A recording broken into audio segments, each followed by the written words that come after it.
जितना मज़ा इस चुनाव में आया ना, इतना मज़ा पिछले चुनाव में भी आया था, मगर अब की बार उससे भी ज़्यादा आया। ये कह रहे थे कि राहुल मक्कड़ आ जाएगा तो पता नहीं क्या कर देगा। ये नैरेटिव फिक्स कर रखा था, वो सारा का सारा जनता ने तोड़ दिया। नमस्कार, मैं हूं दिनकर गावड़ी और दैनिक टॉक्स पर आप जुड़ चुके हैं। चुनाव से एक दिन पहले का समय और भाजपा प्रत्याशी विनोद बियाणा हमारे साथ है, उनसे बातचीत कर लेते हैं। सर, आपका छठा चुनाव है, तो आज चुनाव लड़ रहे हैं, तो कैसा लग रहा है? चुनाव प्रचार में किस तरीके का माहौल देखने को मिल रहा है?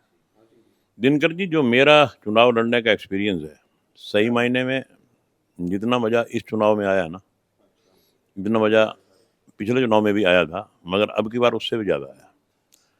क्योंकि जहाँ भी गए, लोगों ने भारी बहुमत से समर्थन दिया, भारी जन समर्थन मिला, जो हमने सोचा ही नहीं था। क्योंकि ये कह रहे थे कि कांग्रेस पार्टी की लहर है, कांग्रेस पार्टी की लहर है, और ये कह रहे थे कि राहुल मक्कड़ आ जाएगा तो पता नहीं क्या कर देगा।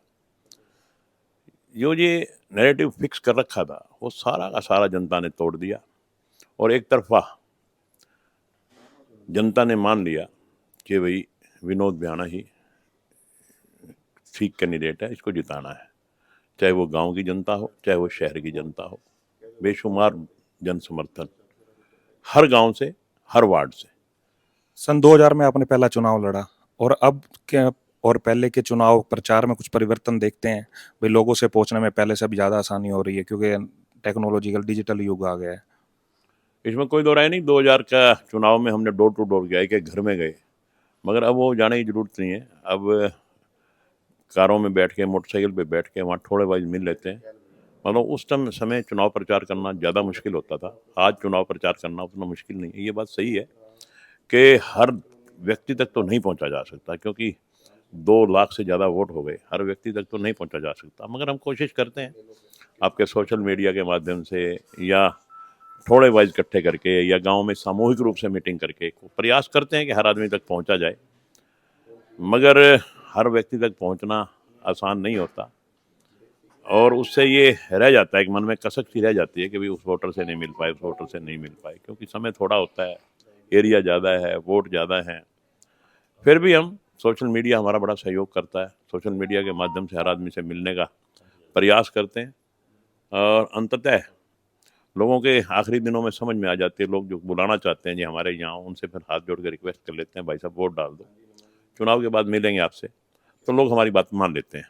तो सही मायने में आज लोगों का रिस्पॉन्स जिस तरह से मिल रहा है, वो अपने आप में बहुत ही अद्भुत है, कि जो हमने सोचा भी नहीं था उससे कहीं ज़्यादा सहयोग मिल रहा है। जीत को लेकर कितने आश्वस्त हैं?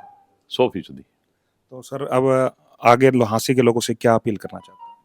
मैं लोगों से यही अपील करना चाहता हूँ कि हाँसी में खुशहाली रहे, हाँसी विकास करे। हाँसी ने विकास किया है, आगे भी हाँसी विकास करे। हाँसी में कानून व्यवस्था बहाल रहे, किसी को कोई रोके ना, किसी को डराए ना। इस सारी व्यवस्था को कायम रखने के लिए कृपया भारतीय जनता पार्टी को वोट दें। निश्चित तौर पे मैं आपसे वायदा करता हूँ, आपका भाई हूँ, आपका सेवक हूँ। राजनीति राज करने के लिए नहीं, सेवा करने के लिए करता हूँ। मेरी आपसे गुजारिश है कि पहले भी आपकी सेवा की है, आगे भी आपकी सेवा करूँगा। भारतीय जनता पार्टी को जिताने का काम करें, यही मैं सारे हाँसी हल्का के लोगों से अपील करता हूँ।